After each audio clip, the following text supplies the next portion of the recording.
Bonjour, bienvenue dans DRH sans tailleur, le podcast qui explore pour vous les coulisses du métier de DRH, loin des clichés et au plus près du réel et de l'humain. Je suis Philippe Gunz, coach certifié, et dans chaque épisode, je reçois un ou une professionnelle des ressources humaines pour une conversation sincère sur son parcours, ses défis, ses apprentissages, ses doutes et ses convictions. Dans un monde du travail en pleine mutation, ces professionnels nous partagent les coulisses, les tensions et les espoirs qui habitent leur quotidien.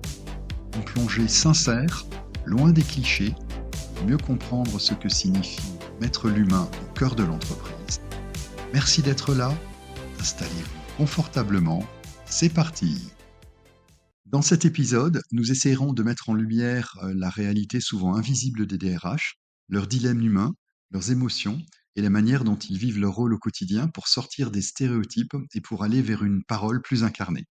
Bonjour Harmonie, pourriez-vous vous présenter à nos auditeurs et nous parler en synthèse de votre parcours et de vos fonctions actuelles?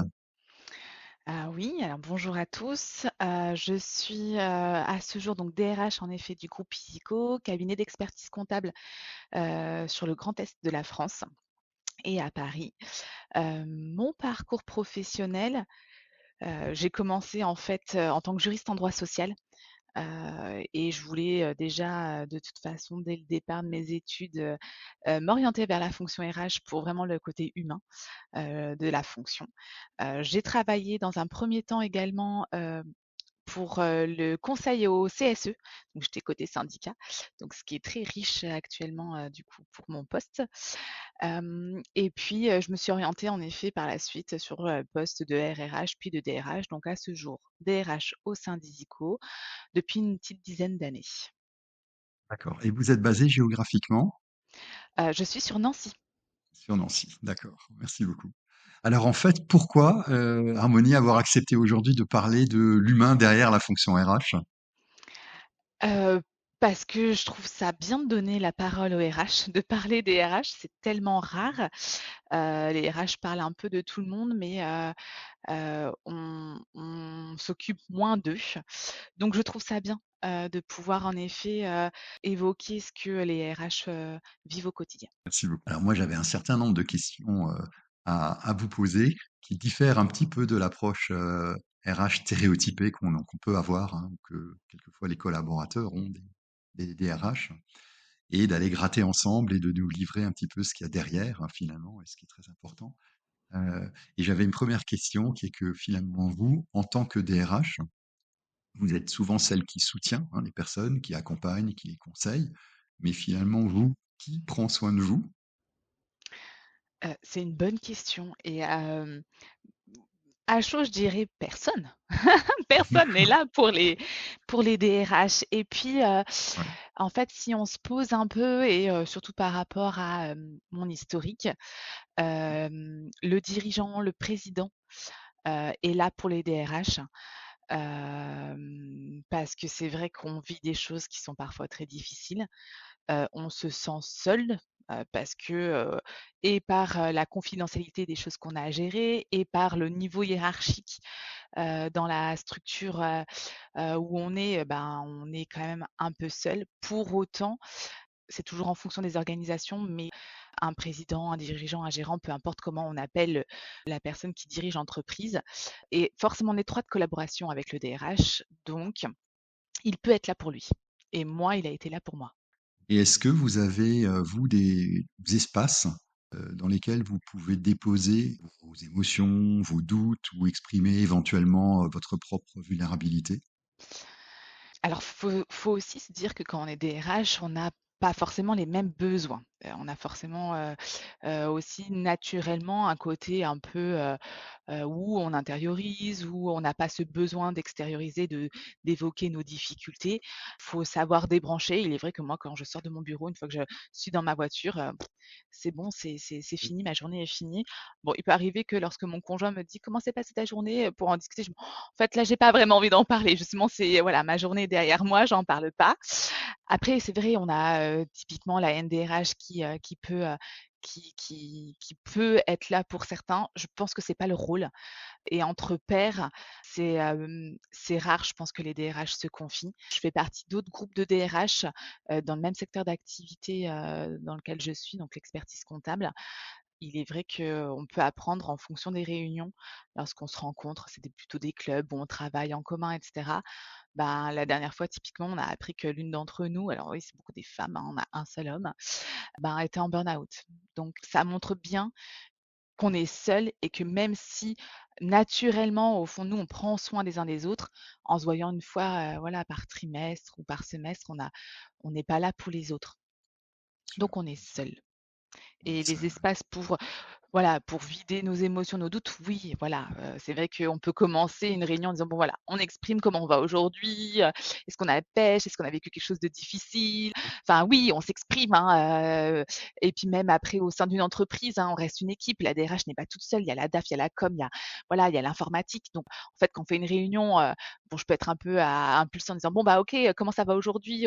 Voilà, on peut s'exprimer. Je suis très proche, du service communication, donc c'est vrai que, peut avoir un moment où dire: «Bon là, je fais une petite pause, tu as 5 minutes, on va se boire un café», voilà, ça nous permet d'avoir ce moment de pause pour souffler et repartir de plus belle.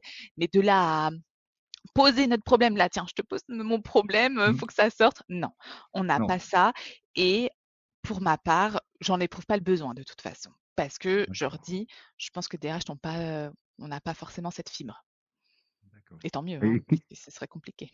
oui, oui, oui. Et qu'est-ce que vous pensez du proverbe? Alors, je sais pas si c'est un proverbe, mais qui dit, «Tout ce qui ne s'exprime pas s'imprime», hein? Alors, ce matin même, voilà, une des directrices a appris quelque chose qu'elle a un peu chamboulé, donc elle pleurait, elle arrêtait pas de s'excuser en me disant: «Je suis désolée de pleurer de ça». Mais non, en fait, c'est bien. Moi, mon proverbe, c'est, vaut mieux que ce soit à l'extérieur qu'à l'intérieur. D'accord, Donc d'accord, je comprends, donc oui, effectivement. il faut Bien il sûr. c'est mieux quand c'est dehors. Il faut l'exprimer, c'est vrai. Ouais, ouais, effectivement. Et c'est le dilemme, hein, c'est sûrement la difficulté. Est-ce qu'il vous est déjà arrivé de vous sentir, pas oublié, c'est peut-être un peu fort, ou mais un peu seul dans l'accompagnement des autres? Alors, seule dans l'accompagnement, non. Il est vrai que je peux être seule, mais j'aime ça, accompagner les autres et cetera et en fait, je me nourris de ça. Moi, je dis souvent que, les DRH, c'est un peu comme les parents, les salariés sont ingrats, hein.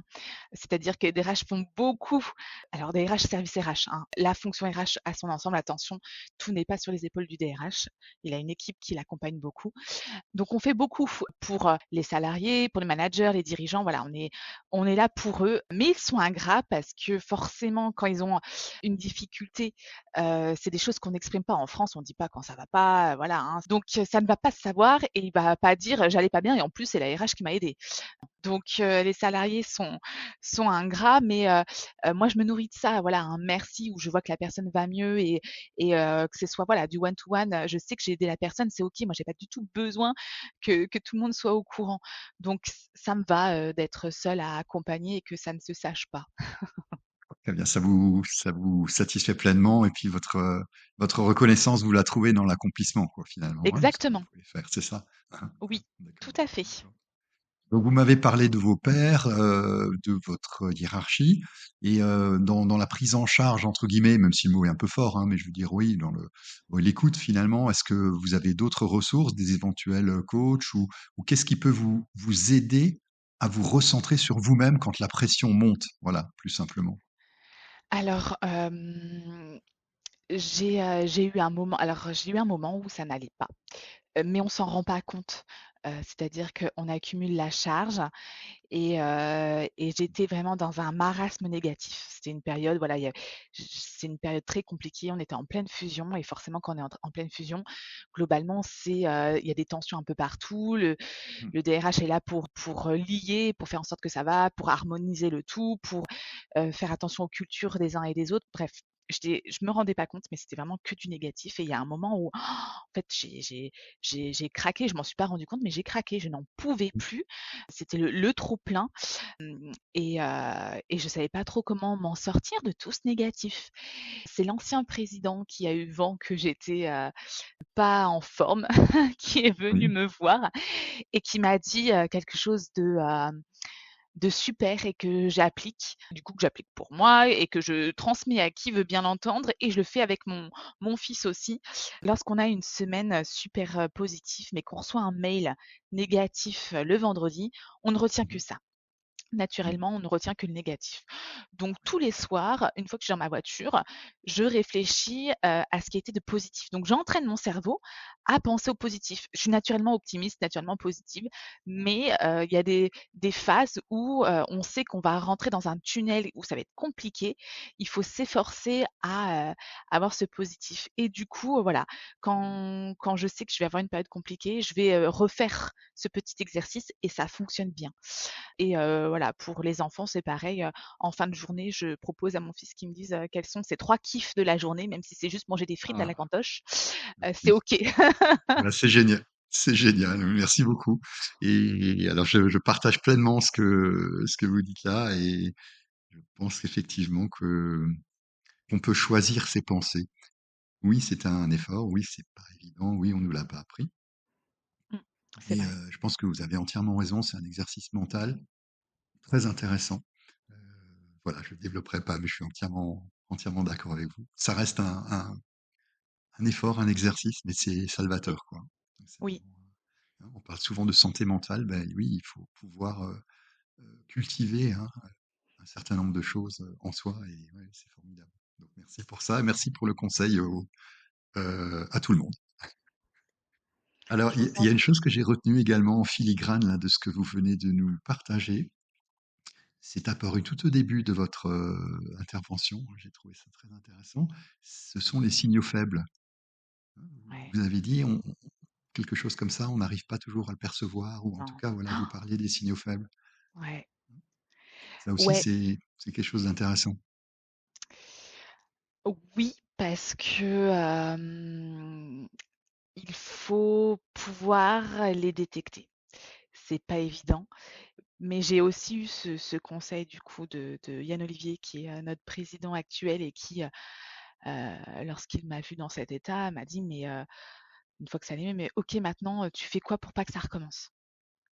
Tu as été une fois dans cet état», en gros, à me redonner la responsabilité et il a eu raison de dire: «Maintenant, qu'est-ce que tu fais pour que ça ne recommence pas?»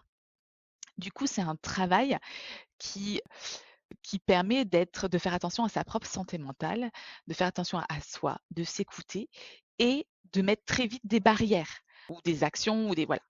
Alors c'est compliqué et puis, franchement, d'encaisser un truc pareil alors que tu es au fond du gouffre, tu dis: «Bah, en fait, franchement si j'avais pu, j'aurais fait en sorte, hein, de ne pas être au fond du gouffre».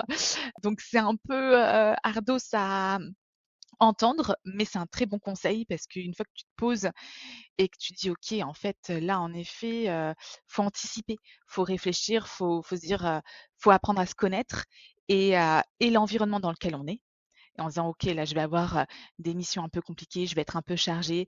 C'est aussi pourquoi pas d'associer indirectement, les personnes dans sa vie privée. C'est dire, «Bon là, sache que ça va être dur pour moi, je vais être, très prise pendant un certain temps, j'ai besoin que tu me soutiennes». Alors, différentes façons, de gérer, l'intendance à la maison, de enfin voilà, ou juste le soir d'être là en disant voilà, mmh, c'est d'anticiper, de se préparer à affronter ça pour que tout se passe bien. Ce que je comprends, c'est à la fois trouver des ressources internes, vous en avez parlé tout à l'heure, et puis des ressources externes, famille, amis, conjoints ou C'est autres. savoir ce dont on a besoin nous, parce que D'accord. en fait, il y a pas une recette clé, c'est, toi, tu as besoin de quoi pour aller bien? Il y en a qui vont, aller marcher tous les soirs pendant 1 heure dans les bois, c'est leur façon de se ressourcer, ou qui vont aller, courir, qui vont aller faire de la natation, qui bah, peu importe, il faut trouver son truc à soi, pour tenir quoi et puis se ressourcer et être en forme. Effectivement, ouais, c'est intéressant, et accéder à ses propres besoins, hein, déjà. Mmh, Savoir accéder et avoir conscience de ça, oui. effectivement. Je alors, je Pardon? pense que si on n'a pas connu le mur ou qu'on n'a pas vu le mur de près, je ne sais pas si on fait ce travail en vrai, hein. C'est souvent, lorsqu'on a vécu quelque chose de compliqué qu'on sait du coup, ce qui nous fera du bien plus tard et comment l'éviter. Est-ce que sur le plan de ce qui nous fonde, c'est-à-dire nos croyances, nos valeurs, Est-ce qu'il vous est arrivé, quelquefois d'avoir à prendre des décisions ou sans aller jusqu'à là, mais des choses qui allaient légèrement à l'encontre ou qui touchaient vos valeurs personnelles dans l'exercice, de vos fonctions de DRH? Mmh, non, parce que j'ai la chance d'avoir une direction qui a mis un cadre, avec lequel je partage les valeurs, je partage les Mmh. principes, qui, est d'un côté très carré légalement. Donc c'est, forcément, voilà, très appréciable, pour, la fonction RH et qui me laisse libre de mener mes missions comme, j'ai besoin de le faire par rapport à mes valeurs. Alors il y a des décisions qui sont très compliquées. Moi, je suis très focus sur le management. Je trouve que c'est très important. J'accompagne, on forme énormément, nos collaborateurs au management. Donc à partir du moment où on on fait ce qu'il faut, on prend le temps d'expliquer aux personnes, on les accompagne et cetera. Le jour où il y a des décisions difficiles à prendre, elles seront toujours difficiles à prendre, mais elles sont moins violentes à entendre pour les collaborateurs et en plus, on cherchera toujours à accompagner la personne à rebondir. La chance que j'ai aussi, c'est que je suis dans un secteur d'activité où je sais que la personne derrière retrouvera facilement du travail. Si on est sur la décision voilà, de se séparer, qui est la pire, hein, quand même, c'est rupture d'un Bien contrat, sûr, bien c'est sûr. pas Ouais, anodin. ouais. Donc on va dire que j'ai pas eu de gros dilemmes dans certaines prises de décision, même si voilà, j'ai D'accord, toujours conscience que ça peut impacter la vie, des salariés. d'accord. Donc ce que je retiens, je vous remercie, oui, ce que je retiens, c'est, d'une part le cadre qui, à la fois juridique solide et relationnel et de confiance avec votre direction. Donc là, on parle aussi de Mmh. gouvernance et puis d'entente Oui. entre les dirigeants, mais surtout le cadre, partage des valeurs. Et puis j'entends une deuxième chose très forte là qui me touche et qui me plaît beaucoup, que je partage d'ailleurs, c'est l'anticipation quoi, dans la relation Mmh. avec les collaborateurs. Ouais. Moi, je fais référence à la communication non violente là que je pratique. Euh, il y a une espèce de mantra là dans la communication non violente qui dit le lien d'abord, le résultat ensuite. C'est très Et bien ça. hein, le lien d'abord, le résultat ensuite. Et en fait, vous m'y faites penser parce que c'est finalement cultiver ce lien en amont. Alors pas forcément d'une difficulté, oui, ok, si une difficulté arrive, eh ben voilà, on la gérera, mais créer ce lien, et c'est ça, je pense, l'énorme difficulté avec le nombre important de collaborateurs hein, qui sont sous une DRH hein, au sens large. Mais créer le lien, pour que celui-ci, bah, d'abord vive et nourrisse la relation entre les personnes de façon vertueuse et au quotidien. Et puis, si un jour obstacle il y a ou difficulté il y a, eh ben, on sera déjà beaucoup plus avancé sur le chemin l'un avec l'autre pour pouvoir la traiter de façon adulte et s'opposer le moins possible et se comprendre. Voilà, se comprendre. Donc, ça me Oui. parle. Quoi, je trouve. Oui et il est vrai que, aujourd'hui, je ne pourrais pas être dans une, structure où il y a pas ce lien, où il y a pas ce côté humain. Ce serait impossible, en effet, n'ayant pas à vivre ça, n'ayant pas voilà, ces difficultés actuellement, je ne pourrais pas. Alors justement, concernant tous ces éventuels dilemmes ou plus simplement la construction de la confiance, etc., est-ce que vous avez des rituels, Heu, pour moi, avec moi-même, avec mes équipes, comment par ça? exemple, ce que vous souhaitez? Des rituels? Non, j'ai pas de rituel en soi. Pour Hmm. créer du lien, alors on est multisite, c'est vrai que j'ai pas à présenter à la société Isico, hein, mais société Isico, on est, sur tout le Grand Est, on est plus d'une vingtaine de sites et on est 500 collaborateurs. Je me déplace régulièrement, sur site pour, échanger avec les collaborateurs. Je connais les prénoms de tous les collaborateurs.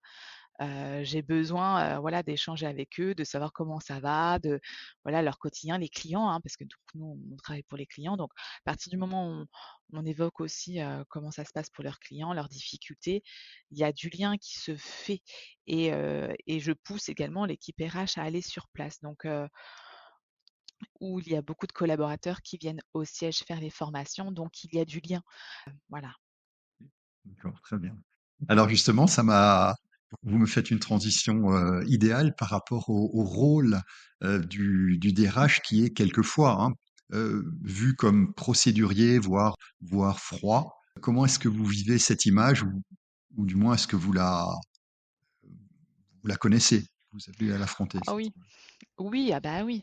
Alors je l'aime pas du Mhm, tout, hein, clairement. Je mhm, n'aime pas. Alors oui, il est froid, il, quand il arrive, dans une équipe, dans un service, mais il va licencier qui, hein? Et ça peut être l'image là, hein, bon, j'aime pas ça. J'ai la chance où j'ai pas trop cette étiquette, même si très certainement, ça a pu sortir là avec des collaborateurs avec qui je m'entends bien. Ils vont me faire la blague, hein, en arrivant, ils vont me mhm. dire: «Bah là aujourd'hui, tu licencies qui?» Voilà, parce qu'ils savent que c'est quelque chose, je leur dis: «Mais vous savez très bien que je licencie pas, c'est très rare chez nous. Voilà, je viens juste voir comment vous allez et prendre un petit café avec vous». Donc là, il y a Oui. l'autre cliché qui dit: «Bah, qu'est-ce que font les RH? Ils font rien de la journée», Voilà, voilà, donc ok. hein? Voilà, alors là on rejoint, c'est la double contrainte, hein. Ouais, c'est ça. C'est Grégory Bateson en psychologie. Il y a double contrainte et quoi qu'on fasse, on est mal. Non, on plaisante. Exactement. Mais Mais oui, oui, je comprends tout à fait. non, je vous dis en fait, on a un rôle ingrat parce que, on apporte énormément individuellement et c'est des choses qui ne se saura pas par le collectif.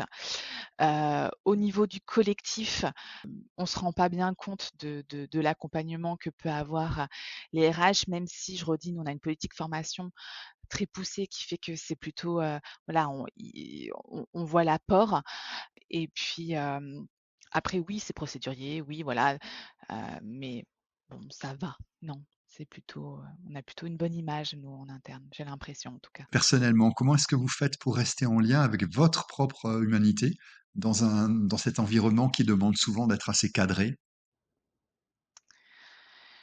Hem, Bonne question. Je suis assez droite dans mes bottes en fait, étant donné que, j'ai créé toute la politique RH d'Izico. Je suis à l'aise avec les règles, qu'on a mis en place, avec les usages. On est une société de service. Sans les salariés, on ne peut rien faire. Donc, forcément, l'humain est hyper important. Hem, Ce qui me fait être à l'aise, c'est que, je leur dis que s'il y a des décisions, j'ai attention à l'impact humain et on m'écoute. Donc voilà, j'ai attention si on fait ça, voilà, faut faire attention dans le discours, voilà et puis clairement, le codir fait attention à ça aussi. Donc c'est assez facile. Lorsqu'on a, on a créé Isico par, la fusion de 2 entités, puis au fur et à mesure, on a racheté d'autres cabinets, et on a refait une grosse fusion, il y a quelques années. Donc il y avait des voilà, ce que j'expliquais plus tôt, il y avait des différences de culture et entre autres, j'ai un souvenir d'aller dans un des CSE, pour découvrir un peu, hein, justement, ce qu'il en était et il y avait 5 pages de questions. C'était, bon, voilà, on a déroulé les questions au fur et à mesure et donc aujourd'hui, voilà, on est une seule et même entité. J'ai, les élus, autour de la table. Je n'ai plus aucune question diverse en CSE. La confiance est là. J'essaye d'anticiper un maximum et de donner un maximum d'informations. Je suis pour la transparence et ce qui fait que, je pense que voilà, il y a aussi voilà, ça montre l'humanité, D'accord. l'importance de tout ça. D'accord, d'accord. Donc être aligné, être vraiment aligné avec ce qui a été défini et vous êtes OK avec ça et puis à nouveau, focuser, sur, l'humanité et puis, faire prendre conscience aux gens, enfin les aider à prendre conscience. Si on n'est pas aligné, c'est trop Mmh. compliqué, je pense. Les DRH partent, hein, c'est pas possible. Est-ce que vous avez un souvenir fort où vous avez choisi d'agir avec, cœur, avec votre cœur, quitte à sortir un petit peu du cadre? Non, je suis très conformiste. Je réfléchis. Alors, c'est que votre cœur est comme ça et c'est OK. Ouais, j'ai pas eu besoin en effet de sortir, du cadre pour, Très voilà. bien. OK, d'accord, d'accord. Et puis, on parlait des valeurs tout à l'heure. Alors, je ressens bien que c'est quelque chose qui est très fort chez vous et c'est formidable. Est-ce qu'il y a d'autres pratiques qui peuvent vous aider, auxquelles vous êtes déjà donné accès, justement, comme par exemple le coaching, la communication non violente, une supervision ou autre qui vous aide à garder le cap sur vos valeurs? Non, j'ai jamais fait de coaching. Alors c'est rigolo parce que, enfin ou pas, mais, là, dans la construction du plan de développement de compétences pour justement aller un peu plus loin, sur le management et sur l'accompagnement, de nos, managers de proximité et dirigeants, d'agences, je me suis dit que ce serait bien de laisser l'opportunité, à une dizaine de personnes d'avoir accès à du coaching. Les RH sont là pour eux, mais je pense que, potentiellement, ça peut faire du bien d'avoir un coaching. Moi, pour moi-même, j'en ai pas éprouvé le besoin pour le moment, mais il est vrai que du coup, de réfléchir à ça, je me dis que ça pourrait m'apporter pour passer encore un cran ou voilà. Mais je suis assez à l'aise et assez bien, donc non, moi, j'en éprouve pas le besoin à ce jour. Super. Et selon vous, Harmonie, qu'est-ce qu'il faudrait changer dans la perception qu'ont les gens du rôle RH pour qu'il soit mieux compris justement dans sa dimension humaine? Alors, les services RH qui sont englués dans l'administratif, dans les procédures, dans le Mhm. réglementaire, parce que le code du travail change tout le temps. Si on pouvait alléger un peu tout ça, forcément, le service RH aurait beaucoup plus de temps pour s'occuper, des collaborateurs, des salariés et recentrer, l'importance de l'humain. On s'achemine tout doucement vers la fin de notre entretien, Harmonie. Euh, Quel message vous auriez envie de transmettre à vos pairs et collègues DRH qui nous écoutent? De prendre soin d'eux déjà, parce qu'il est vrai que naturellement, personne ne prendront soin d'eux et que c'est de notre rôle de prendre soin de nous. Il faut aussi, replacer la responsabilité. La 1re responsabilité, c'est de prendre soin de soi-même plutôt que d'attendre que les autres prennent soin de vous.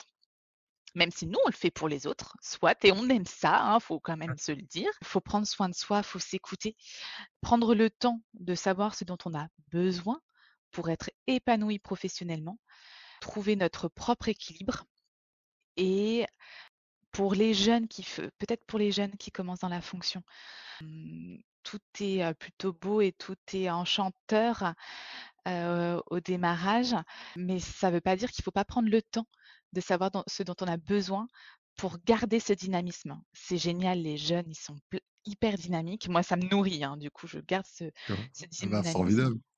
Formidable. Donc voilà. D'accord. Et alors justement, y a-t-il une chose que vous auriez, vous, aimé savoir ou entendre en début de carrière? Oui, qu'on me dise que c'est pas facile tous les jours quand même. Qu'est-ce que vous auriez aimé qu'on vous dise en tout début de carrière pour vous aider? Que, l'environnement, qu'il existe un environnement pour chacun des RH. Trouve ton environnement pour que tu puisses être épanoui et ne sois pas, ne baisse pas les bras si tu trouves que là où tu es aujourd'hui ne te convient pas et te pousse à carrément te reconvertir. Peut-être pour atterrir ensemble tous les deux, comme mot de la fin, est-ce que vous pourriez nous dire, Harmonie, une image ou une émotion que vous emportez avec laquelle vous repartez de notre conversation? Hem, une légèreté et voilà, une légèreté. Super. Alors, je vous remercie beaucoup. Je vous remercie très sincèrement pour ce partage et votre présence et puis cette parole authentique. C'était vraiment extraordinaire. Et je vous souhaite une très très bonne continuation. Merci Harmonie. Merci à vous Philippe d'avoir, en effet, organisé ce temps d'échange pour pouvoir, libérer la parole et avoir un temps de parole pour les DRH. Donc, vous n'êtes pas seul, mais prenez soin de vous. Merci beaucoup. Au revoir Harmonie. Au revoir Philippe. Merci d'avoir écouté cet épisode de DRH sans tailleur. Si cette conversation vous a inspiré, questionné ou touché, pensez à la partager, à vous abonner et à laisser un avis sur votre plateforme d'écoute, cela m'aidera beaucoup. Si vous êtes DRH ou chef d'entreprise et que vous souhaitez me contacter, écrivez-moi sur LinkedIn ou grâce à mes coordonnées que vous trouverez dans les à propos du podcast.